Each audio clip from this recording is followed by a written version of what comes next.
S'il y a un cinéma qui a nourri les rêves de plusieurs générations, c'est bien celui de Steven Spielberg. Réalisateur de génie collectionnant les chefs-d'œuvre, il est passé d'un univers à l'autre avec une aisance déconcertante. De l'aventure épique avec Indiana Jones, à la terreur implacable des Dents de la Mer, ce maître du grand spectacle n'a jamais perdu de vue l'élément au cœur de son art, l'émotion.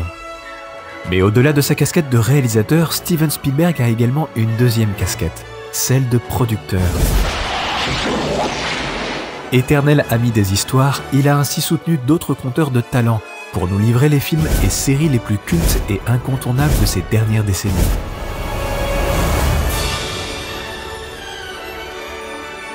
Mais les rêves ont besoin d'un langage universel. Est-il alors si étonnant que derrière chacune de ces œuvres se cachent les plus belles musiques et les plus grands compositeurs du cinéma? Que ce soit John Williams et ses nombreuses mélodies inoubliables,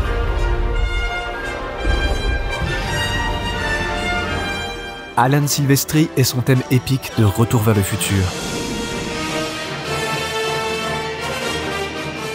Jerry Goldsmith et ses notes malicieuses dans Gremlins,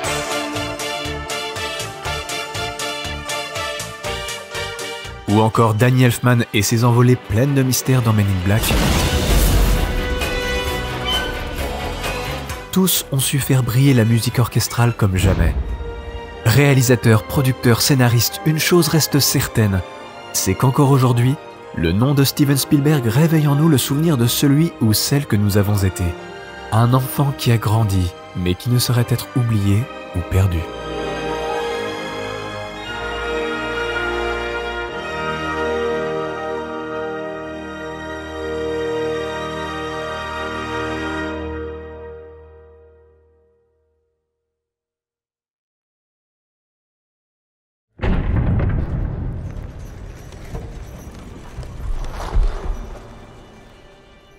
Oh, my sweet summer child, what do you know about fear? The army of the dead is real. Fear is for the winter, when the snows fall 100 feet deep.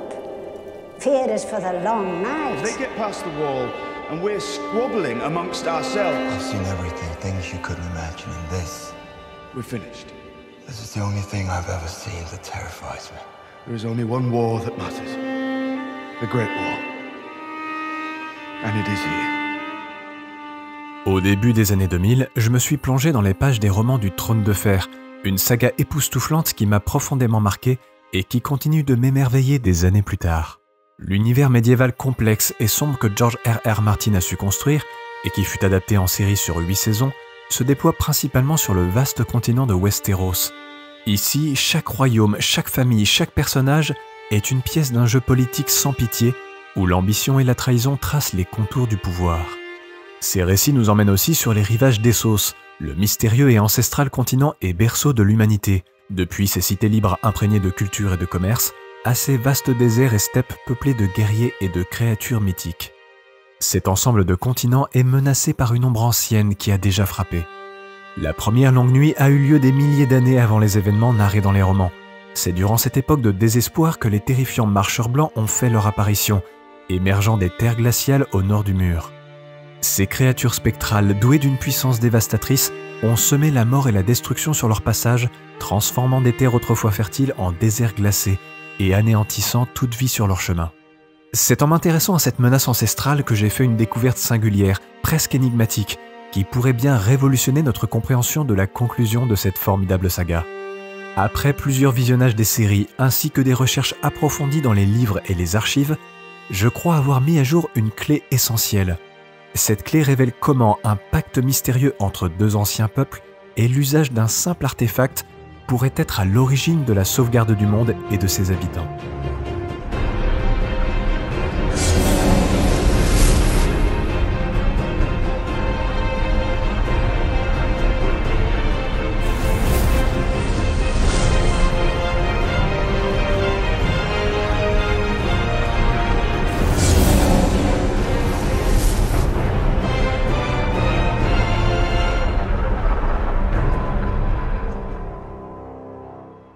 Avant toute chose, je dois vous avertir que cette vidéo contient des spoilers et qu'il est nécessaire d'avoir vu les séries et romans liés au Trône de Fer pour suivre cette théorie.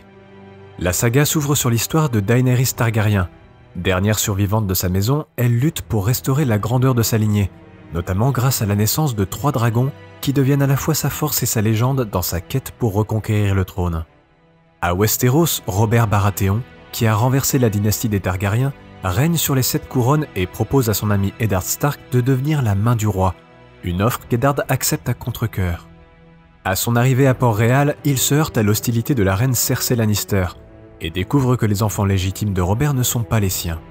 Cette découverte, ajoutée à la mort soudaine du roi, conduit à une guerre civile et politique où plusieurs prétendants se disputent le trône.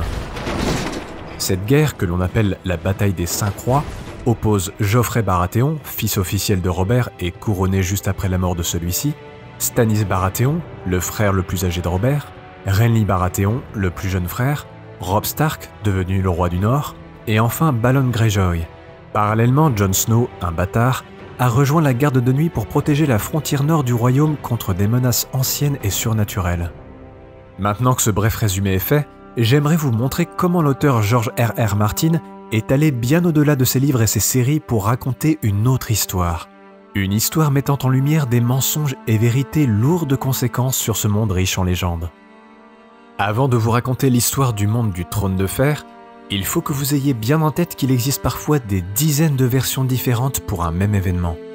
Dans les archives Histoire et Tradition, parfois bien enfouies dans les Blu-ray de la série, chaque famille y va de son prisme et y apporte sa version des faits. L'histoire que j'ai décidé de vous rapporter ici est celle préservée et consignée dans la citadelle par les maîtres et archimestres de Westeros à travers les âges. Elle relate les événements, mythes et légendes qui forment le socle de ce monde fascinant. Disponible entre autres dans les chroniques de The World of Ice and Fire, cette version est supposée présenter une version équilibrée des événements, puisqu'elle compile des années de connaissances transmises par des hommes sages. Mais vous allez voir que George R.R. Martin est plus malin que ça.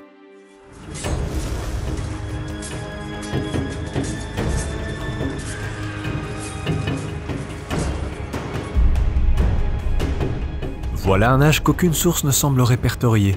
Seule une confrontation entre 2 archimestres, Pérestan et Molos, existe sur l'âge du monde. Le premier l'estime à 40 000 ans, là où le second 500 000 ans.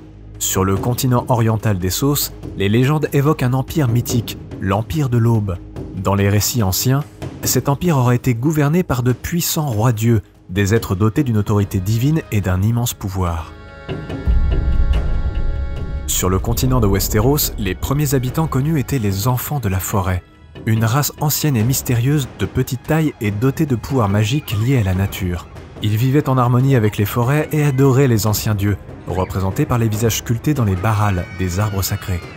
Leur paisible existence fut perturbée par l'arrivée des premiers hommes, des colons venus du continent oriental qui traversèrent le détroit d'été. Ils apportèrent avec eux le bronze, les chevaux et une culture guerrière. Leur invasion mena à un long conflit avec les enfants de la forêt. Mais après des siècles de guerre, un pacte fut signé sur l'île de la Face, mettant fin aux hostilités. Les premiers hommes adoptèrent alors les croyances des enfants et s'établirent durablement sur le continent, fondant des royaumes et élevant des forteresses. C'est une période légendaire de l'histoire de Westeros, s'étendant sur plusieurs milliers d'années. Elle est marquée par l'émergence de nombreuses figures mythiques et la fondation de grandes maisons nobles telles que les Stark, les Lannister et les Baratheon, dont l'influence et les ambitions allaient résonner à travers les siècles. L'une des périodes les plus sombres de l'histoire du monde fut la Longue Nuit, une époque où un hiver éternel et de ténèbres se sont abattus sur le monde. C'est alors que les marcheurs blancs, des créatures de glace, firent leur apparition, semant la destruction dans les terres du nord de Westeros. Personne ne sait d'où ils proviennent. Pour repousser cette menace, les premiers hommes et les enfants de la forêt s'unirent. Selon les légendes, un héros émergea pour repousser les marcheurs blancs. Ce sauveur est connu sous différents noms selon les cultures. À Westeros, on le nomme le dernier héros, tandis qu'à Essos, il est connu sous le nom de Azor Ahai. La victoire se fit lors de la bataille de l'Aube, où les marcheurs blancs se retirèrent vers le nord. Bran le bâtisseur, fondateur de la maison Stark, érigea un mur de plus de 200 mètres de haut pour protéger le continent d'une future menace. Il fonda également la garde de nuit, un ordre où les membres vivent en austérité et sont vêtus de noir, symbolisant leur dévouement à leur cause. Au fil du temps, les conflits se concentrèrent sur les Sauvageons, un peuple barbare. Mais la garde conserve toujours la mémoire de son véritable serment. Protéger Westeros contre la menace des marcheurs blancs, une menace que beaucoup considèrent aujourd'hui à tort comme un simple mythe. Des millénaires plus tard, une nouvelle vague d'envahisseurs venus d'Essos, les Andals, déferla sur Westeros. Ces guerriers, porteurs d'une nouvelle religion, la foi des Sept, conquirent une grande partie du continent, repoussant ou assimilant les premiers hommes et introduisant une nouvelle ère de culture, de chevalerie et de guerre. Les enfants de la forêt disparaissent. Essos voit l'émergence de puissants empires, notamment l'empire Ghiscari, fondé par Grasdan le Grand sur la côte orientale de la baie des Cerfs. Ce premier empire est connu sous le nom de Vieil Empire, et il se développe rapidement par la conquête et l'asservissement. Cependant, sa suprématie est menacée par Valyria, située sur une péninsule à l'ouest de la baie, qui, grâce à ses dragons et sa magie, domine le continent et finit par anéantir Gis.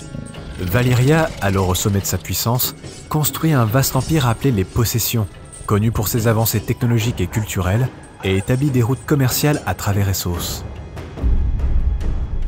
Événement catastrophique qui marque la chute soudaine et totale de l'Empire valérien. Seule une maison dragonnière survécut à cette chute, les Targaryens.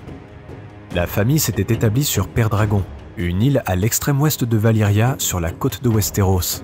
Ils emportaient avec eux un savoir précieux et quelques dragons, devenant les derniers héritiers vivants du prestigieux empire. Aegon le Conquérant, accompagné de ses sœurs et épouses, Rhaenys et Visenya, déclencha une campagne historique pour s'emparer de Westeros et unifier les royaumes rivaux sous un même trône. Montés sur leurs puissants dragons, notamment Balerion, le gigantesque dragon noir, ils se lancèrent dans cette conquête armés d'épées en acier valyrien et animés par une détermination inébranlable. Les Targaryens firent plier la plupart des royaumes, certains par la soumission volontaire, d'autres par la terreur des flammes. L'un des premiers alliés d'Aegon, Horys Baratheon, devint la première main du roi, le premier conseiller et bras droit de l'histoire de ce royaume nouvellement unifié. Sous la domination de Balerion, Aegon fit fondre les épées de ses ennemis vaincus pour créer le trône de fer, un siège aussi terrifiant que symbolique, forgé par le feu et la guerre. Les Targaryens régnèrent pendant près de 3 siècles, mais leur dynastie fut marquée par des conflits internes, le plus célèbre étant la Danse des Dragons, une guerre civile qui éclata entre les partisans de la reine Rhaenyra et ceux de son demi-frère Aegon II, pour la succession au trône de fer. Ce conflit ravagea Westeros, coûtant la vie à de nombreux dragons et affaiblissant la dynastie Targaryen. Le dernier roi de la dynastie Targaryen, Aerys II, plus communément appelé le roi fou, régna dans la folie et la paranoïa, entraînant son royaume vers le désastre. Sa cruauté et ses décisions imprévisibles, telles que l'exécution brutale de ses opposants, exacerbèrent le mécontentement et poussèrent de nombreux nobles à se soulever contre lui. Mais l'élément crucial qui déclencha la révolte fut l'enlèvement et le viol de Lyanna Stark par Rhaegar Targaryen alors qu'elle était promise à Robert Baratheon. Éclata alors un soulèvement mené par Robert, Eddard Stark et d'autres seigneurs rebelles déterminés à mettre un terme à la tyrannie du roi fou. Le conflit culmina dans un torrent de violence et de trahison, conduisant à des batailles décisives et à des alliances inattendues. La chute du roi fou se produisit lors de l'assaut de Port-Réal, où il fut tué dans le dos par Jaime Lannister, nommé le Régicide par la suite. La victoire des rebelles marqua non seulement la fin de la dynastie Targaryen, mais aussi l'avènement de Robert Baratheon sur le trône de fer, inaugurant une nouvelle ère. Robert Baratheon règne 17 ans en tant que roi des 7 couronnes. Au début de la saga, Lord Jon Arryn, la main du roi, décède, et Robert Ier demande à Ned Stark de prendre son poste. Cela déclenche une série de terribles événements et intrigues qui bouleversent les 7 couronnes. Pris dans leur propre querelle interne, les royaumes restent inconscients, voire incrédules face à la menace qui se profile au nord. Croyez-moi, toutes ces histoires peuvent totalement être remises en cause si on se donne la peine d'enquêter et de prendre un peu de recul.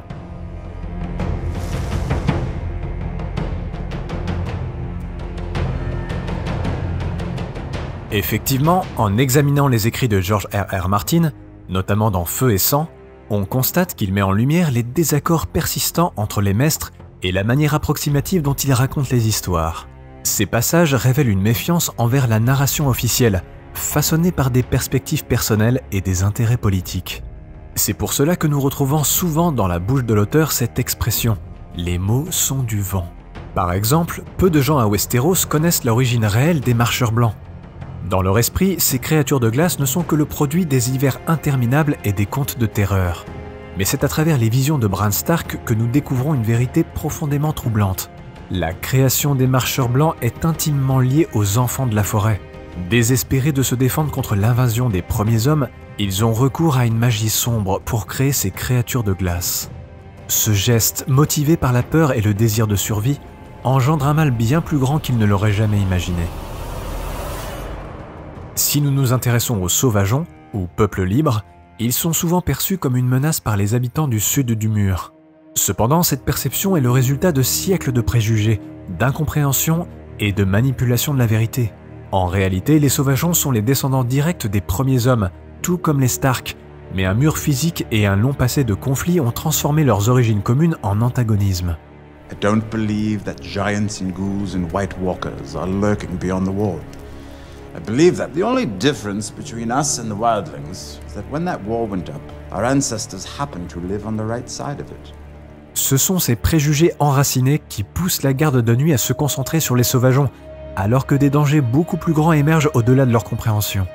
I have the blood of the first men. My ancestors lived here, same as yours. So why are you fighting us? Cela nous rappelle que les véritables ennemis ne sont pas toujours ceux que l'on croit. L'histoire de Jaime Lannister est plus qu'intéressante, car bien avant la rébellion de Robert Baratheon sous le règne du roi fou, Jaime, lors d'un bref séjour à Port-Réal, prit une bien étrange décision après une nuit dans une auberge. Il renonça à tous ses titres et droits de succession en rejoignant la garde royale. Comprenez bien qu'intégrer la garde royale, c'est abandonner dès lors ses terres, mais aussi le mariage et la possibilité d'engendrer, pour ne se consacrer qu'au royaume et à son roi. Mais alors, que s'est-il passé cette nuit-là pour prendre une telle décision? C'est dans les archives que je pus comprendre ce que l'on pouvait faire par amour. Come morning, she had my consent. I would join the King's Guard for her. I would forswear my lands and title for her. I would forsake our family for her. Soon, a royal raven commanded my father to present me to the king during the great tourney at Harrenhal to say my vows. My father erupted in fury. He could not object openly, but he resigned the handship and returned to Casterly Rock, taking Cersei with him. Instead of being together, Cersei and I exchanged places. Safe journey, Kingslayer. Nothing to say. Lors du sac de Port-Réal, Jaime exécuta le roi d'un coup d'épée dans le dos alors qu'il tentait de fuir. Il y gagna alors le surnom de régicide et le mépris de tout le royaume. Le récit populaire le dépeint comme un traître qui a tué Aerys II Targaryen, le roi fou, simplement pour s'emparer du trône au lieu de le protéger comme son rôle l'indiquait. Cependant, cette version des événements masque la véritable motivation derrière son acte héroïque. Your precious Randy commanded you to kill your own father and stand by while thousands of men, women and children burned alive. Would you have done it? Lorsque Jaime a tué Aerys, ce dernier était sur le point de donner l'ordre de détruire Port-Réal en utilisant le feu grégeois, une arme de destruction massive qui aurait causé une perte de vie catastrophique et une destruction sans précédent. En prenant la décision de tuer le roi, Jaime a agi non par ambition personnelle, mais par nécessité, sauvant ainsi des milliers d'innocents. Il faudra attendre des années pour que Brienne de Tarth puisse rétablir la vérité. Mais s'il y a bien un événement majeur qui a scellé le destin de beaucoup de protagonistes, c'est bien la rébellion de Robert Baratheon contre le roi fou. Rébellion qui repose sur des mensonges soigneusement propagés par les maîtres et d'autres figures influentes du royaume. C'est grâce au livre « Les origines de la saga » que je pris conscience de toute la supercherie brillamment distillée par George R.R. Martin. Car dès la première page de cette encyclopédie, je trouve cette lettre révélant que l'ouvrage que je tiens en main a non seulement été rédigé par un certain Maître Yandel, mais qu'il a en plus été écrit à destination du roi des 7 couronnes, Tommen Baratheon, fils officiel mais non légitime de feu Robert Baratheon. Non-légitimité que Yandel se gardera bien de dévoiler, de peur des représailles. Son texte sera d'ailleurs révisé de nombreuses fois. La révolte de Robert y est présentée comme une lutte héroïque pour la justice, mais on sait en réalité qu'elle est teintée de manipulation et de récits déformés qui masquent la complexité des événements. How many tens of thousands had to die because Rhaegar chose your aunt? And then he kidnapped her and raped her. L'histoire de Rhaegar Targaryen et Lyanna Stark est l'un des récits les plus tragiques et je pense avoir trouvé la preuve et l'origine de l'amour qui a lié ces deux personnages. C'est dans une des archives d'Histoire et Tradition que nous pouvons en savoir plus. Tout commence lors d'un tournoi d'Harrenhal, où le chevalier de l'Aubierrieur, un mystérieux participant masqué, défend l'honneur d'un jeune écuyer malmené par d'autres chevaliers. Il affronte et vainc tous ses opposants, exigeant qu'ils traitent mieux leurs subordonnés, puis disparaît mystérieusement. Et parmi ses adversaires du chevalier de l'Aubierrieur figure Rhaegar. On ne saura jamais l'identité du mystérieux chevalier, décrit par Maître Yandel dans son ouvrage comme un frêle jeune homme portant une armure mal ajustée. Eh bien, je pense que ce chevalier n'est autre que Lyanna Stark, la sœur d'Eddard Stark. Et voici 3 indices pour étayer cette théorie. Nous savons que Lyanna est comme Arya, si on en croit les dires de Ned Stark, ayant un fort sens de la justice et du courage, ce qui correspondrait bien avec l'acte du chevalier de l'Aubierrieur pour protéger l'écuyer. Plusieurs personnes rapportent que le chevalier semblait de petite taille et assez léger, ce qui pourrait correspondre à Lyanna. Je constate en plus que la voix attribuée à ce chevalier dans Histoire et Tradition est celle d'une femme. Après cette apparition, Rhaegar semble fasciné par le chevalier de l'Aubierrieur et tente de le retrouver. Peu de temps après, il serait tombé amoureux de Lyanna et ils se marièrent en secret. At the Citadel, I transcribed the High Septon's diary. He annulled Rhaegar's marriage to Alia. He wed Rhaegar and Lyanna in a secret ceremony. Le récit traditionnel, qui décrit Rhaegar comme un ravisseur, a façonné l'opinion publique contre les Targaryens et a alimenté des décennies de haine et de violence. Il nous faut voyager dans le temps pour découvrir la vérité grâce à Bran. And she is mine, from this day until the end of my days. Robert's rebellion was built on a lie. Rhaegar didn't kidnap my aunt or rape her. Mais le plus fou est qu'un autre personnage connaît cette vérité. Et ce personnage n'est autre que Maître Aemon. Nous savons dans les romans que vers l'an 270, il débuta une correspondance épistolaire avec le prince Rhaegar Targaryen, portant notamment sur les prophéties qui entourent le prince qui fut promis. Cette correspondance lui indiqua probablement le mariage secret entre Rhaegar et Lyanna. Regardez. Quand Aemon essaie de raisonner Jon Snow, qui voulait partir à la rescousse de son frère Robb, il lui fait un sermon. If the day should ever come when your Lord Father was forced to choose between honor on the one hand and those he loves on the other, what would he do? Maître Aemon semble bien au courant depuis longtemps que Jon Snow est un membre de sa famille. What is honor compared to a woman's love? What is duty against the feel of a newborn son in your arms? Or a brother's smile?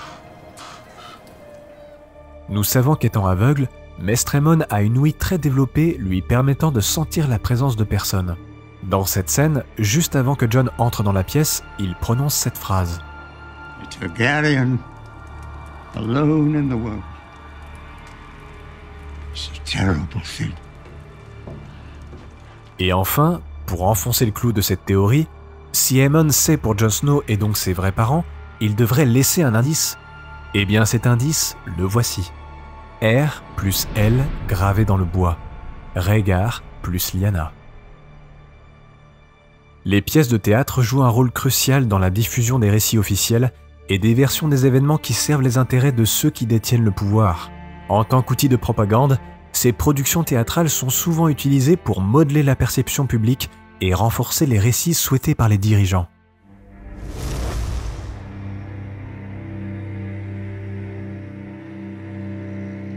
Laissez-moi vous narrer une histoire oubliée, datant de 5000 ans, qui prend racine dans la mystérieuse ville d'Asshai.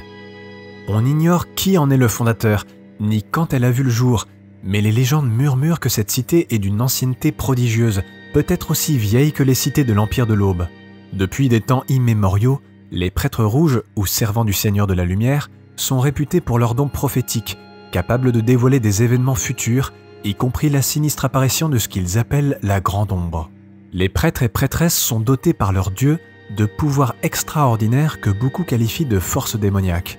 Ils peuvent notamment résister au poison, donner vie à une ombre afin de tuer quelqu'un, ramener un mort à la vie, tuer quelqu'un à l'aide de sangsues contenant du sang royal, ce qui amène à la fin de Robb Stark, Joffrey Baratheon et Balon Greyjoy, ou encore changer d'apparence. Pour équilibrer les forces et faire face à des menaces dépassant les simples et futiles conflits politiques et territoriaux, les prêtres devaient trouver un peuple simple à contrôler pour lutter contre le mal. Ce peuple, c'étaient les Valyriens, initialement de simples bergers vivant dans la péninsule de Valyria, à l'est d'Essos, près de ce qui deviendra la baie des Cerfs. Sans l'aide de magie et de secrets, ce peuple n'aurait jamais pu s'élever. Valerian stumbled on the first dragon eggs in the mountains of the 14 Fires.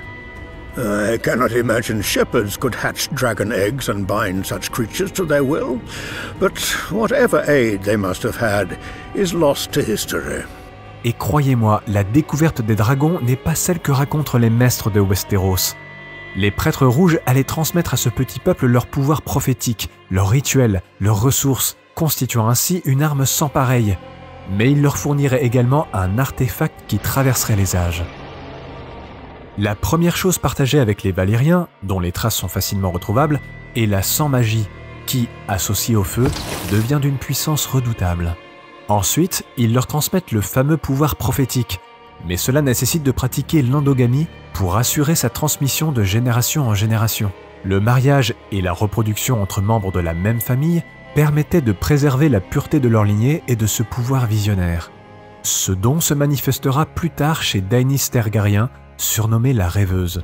Ses capacités de voyance lui auraient permis de prédire le fléau de Valyria 12 ans avant qu'il ne survienne, ce qui a permis à la maison Targaryen de fuir vers Westeros, s'établissant sur l'île de Père-Dragon. On retrouve ce même pouvoir chez Aegon, qui fit le rêve de la future longue nuit, rêve qu'il appela une chanson de glace et de feu.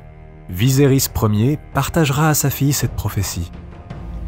And just as Daenerys foresaw the end of Valyria, Aegon foresaw the end of the world of men. Puis plus tard avec Daemon, qui put voir les mêmes choses. Le roi fou fut aussi submergé par ces visions. Aerys Targaryen, consumed by dreams of fire and blood. Et enfin avec Daenerys. I'm no ordinary woman. My dreams come true. Ces prêtres rouges ont transformé ces bergers hirsutes en une civilisation élitiste dotée de cheveux argentés et des yeux violets. Cette métamorphose évoque l'idéal d'une race aryenne. On retrouve d'ailleurs un écho du mot arien, dérivé du sanskrit Arya, signifiant noble, dans le nom de la dernière grande lignée valyrienne, les Targaryens. Les prêtres rouges savaient qu'il leur faudrait 3 méthodes pour lutter contre les marcheurs blancs. La première était le feu. Lors de la première longue nuit, Azor Ahai, le héros légendaire, possédait une épée enflammée nommée Illumination, capable d'incinérer ses ennemis. Mais comment remplacer cette épée de feu par un soutien essentiel?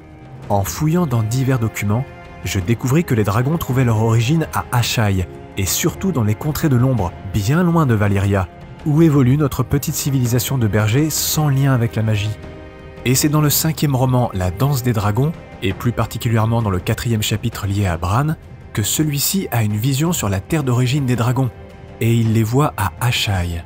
Ces secrets sur les dragons furent révélés grâce à l'intervention des sorciers, les prêtres rouges, qui enseignèrent alors à ce peuple à apprivoiser ces créatures majestueuses. D'ailleurs, nous apprenons que les 3 œufs de dragons pétrifiés offerts à Daenerys proviennent bien d'Asshai et non de Valyria. Dragon's eggs, Daenerys, and the Shadowlands beyond Asshai. Nous apprenons, par une grande prêtresse, que les dragons sont un cadeau de R'hllor. Her dragons are fire made flesh, a gift from the Lord of Light. Et c'est dans la cité de Karth que l'on rencontre une prêtresse qui exhorte Jorah Mormont à veiller attentivement sur les dragons. But she is the mother of dragons. She needs true protectors now more than ever. Cette même prêtresse, on la retrouve dans le second livre, intitulé A Clash of Kings, dans le 5e chapitre consacré à Daenerys. Case dit à Daenerys: Pour aller au nord, vous devez voyager vers le sud. Pour atteindre l'ouest, vous devez aller à l'est. Pour aller de l'avant, vous devez revenir en arrière. Et pour toucher la lumière, vous devez passer sous l'ombre. Asshai. Pensa Dany. Elle voudrait que j'aille à Asshai. Les Ashai me donneront-ils une armée? Y aura-t-il de l'or pour moi à Asshai? Y aura-t-il des navires? Qu'y a-t-il à Asshai que je ne trouverai pas à Karth? La vérité, dit la femme masquée. Et s'inclinant, elle disparut dans la foule. La seconde méthode pour vaincre un marcheur blanc consistait à utiliser un métal ancien et puissant, réputé pour sa grande résistance et ses propriétés magiques. Ce métal est l'acier valyrien, qui ne peut être forgé que par le feu des dragons et les sortilèges des prêtres rouges. La troisième méthode consistait à enduire une arme ordinaire d'obsidienne, également appelée ver-dragon. The Targaryens used dragonglass to decorate the weapons, without even knowing what the first men used it for. Cette roche volcanique noire, réputée pour ses propriétés magiques, était largement produite par les habitants d'Asshai. It's a map of Dragonstone. The Targaryens built their first stronghold there when they invaded Westeros. That's dragonglass. A mountain of it, beneath the ground. Cependant, en dehors de la maison Targaryen, peu de gens savent pourquoi il est crucial de maintenir cette pratique. D'importantes réserves de ver-dragon se trouvent sur l'île de Père-Dragon, le lieu même où la prophétie de Daenys la Rêveuse a conduit la famille Targaryen. Mais nul n'avait anticipé que les luttes politiques, et notamment la célèbre danse des dragons, viendraient affaiblir la lignée des Targaryens jusqu'à la faire disparaître. By the time it was over, thousands were dead. And it was a disaster for the Targaryens as well. Sont alors envoyés à travers le monde des prêtres et prêtresses ayant pour but de convertir à la religion du dieu de la lumière ceux qu'ils pensent être la réincarnation d'Azor Ahai. Thoros de Myr le fera avec le seigneur Beric Dondarrion, Mélisandre avec Stannis, puis Jon Snow, et enfin Kirvana avec Daenerys. Et pour confirmer cette ancienne alliance, il nous faudra déambuler dans les ruelles de Myrine et prêter l'oreille à une autre propagande.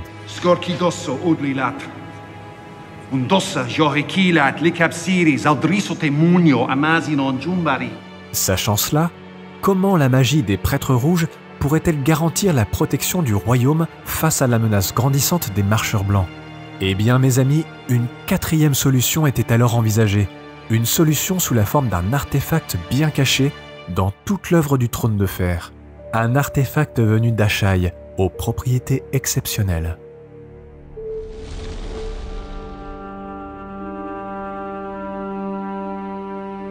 Il m'a fallu examiner toutes les illustrations officielles validées par George R.R. Martin, ainsi que les personnages des séries, pour découvrir ce secret si bien gardé. Voici Aegon le Conquérant et ses sœurs, ainsi que les différents rois qui ont suivi. Est-ce que vous voyez cet artefact? J'ai aussi mis du temps à le repérer. Regardez cette petite gemme rouge. On retrouve exactement la même sur le collier de Mélisandre, un rubis qui lui confère le pouvoir de rester en vie pendant plusieurs siècles. Cette gemme est omniprésente chez Aegon, que ce soit sur sa couronne, ses épées ou celles de ses sœurs. On la retrouve également sur tous les rois qui ont régné par la suite. En examinant Viserys Ier par exemple, on peut apercevoir à sa ceinture une dague dont la lame est en acier valyrien. Son manche est en os de dragon, mais surtout, il arbore la gemme des sorciers rouges. Le tout orné d'une inscription. From my blood come the prince that was promised, and his will be the song of ice and fire. Un roi, Viserys II, n'a pas porté de rubis. Et il est intriguant de noter que son règne ne dura qu'à peine 1 an, se terminant par une mort causée par une maladie mystérieuse. La gemme réapparaît ensuite sur les autres rois jusqu'à Aegon V, qui entreprit un voyage vers Asshai. Les détails de ses discordes avec les prêtres rouges demeurent flous, mais si une chose est sûre, c'est qu'il changea de religion, abandonnant celle du Maître de la Lumière pour les Sept.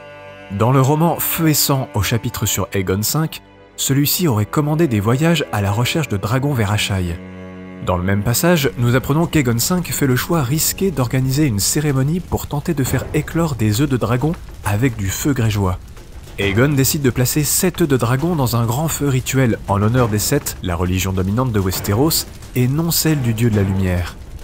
Bien que plusieurs personnes, dont des septons et des pyromans, lui aient conseillé de se méfier de la magie et du feu grégeois, Aegon persiste dans son plan et meurt avec ses invités. Par la suite, la tradition de porter cette gemme disparut, et l'alliance fut définitivement rompue après 3 siècles de règne targaryen. Les 3 derniers rois, ne respectant pas cette tradition, firent chuter la maison en moins de 20 ans. Et si vous pensez encore à une coïncidence, voici les dernières illustrations en date que nous pouvons trouver dans l'ère du dragon, l'histoire des Targaryens, soit 20 ans après les premières illustrations de 2002 et sous la direction de George R.R. Martin.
Et si vous souhaitez aller encore plus loin, même dans une application mobile, l'auteur semble insister sur ce fameux rubis, soulignant son importance cruciale pour notre compréhension de l'histoire.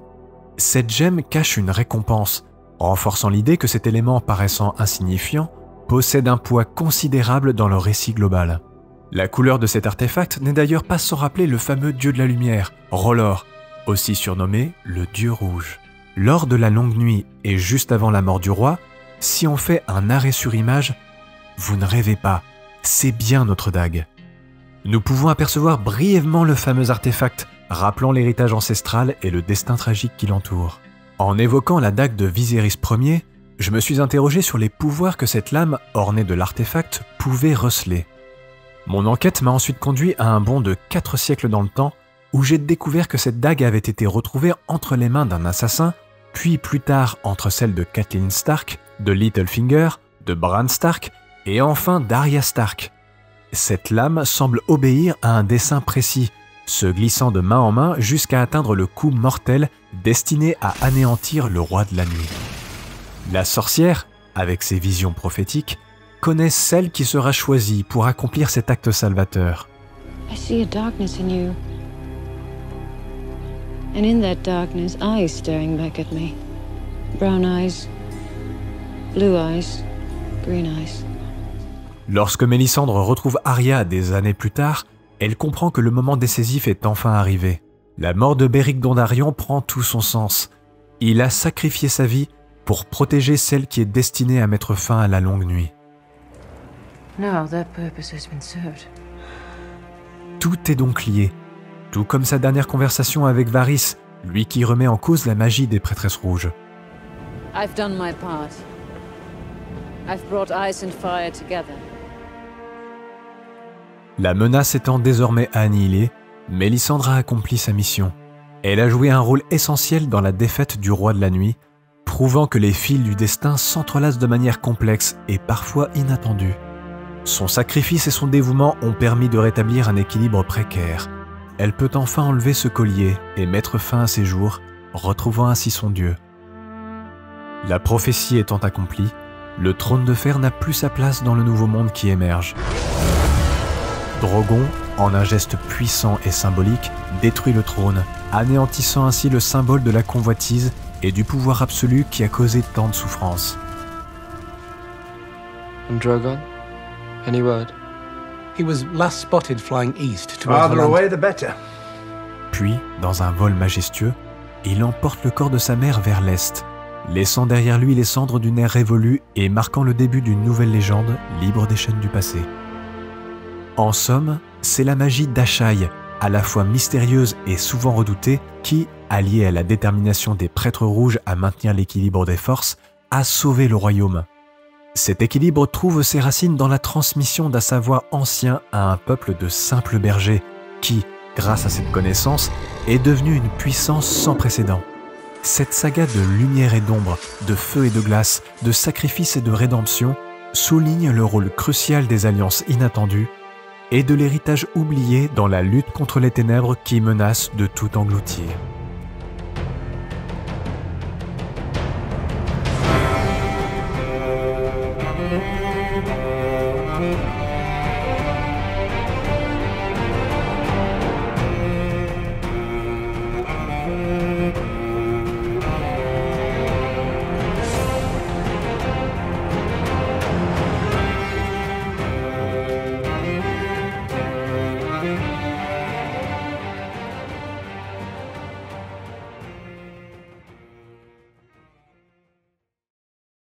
Merci d'avoir regardé cette vidéo. Comme d'habitude, n'hésitez pas à la commenter et à partager la chaîne autour de vous.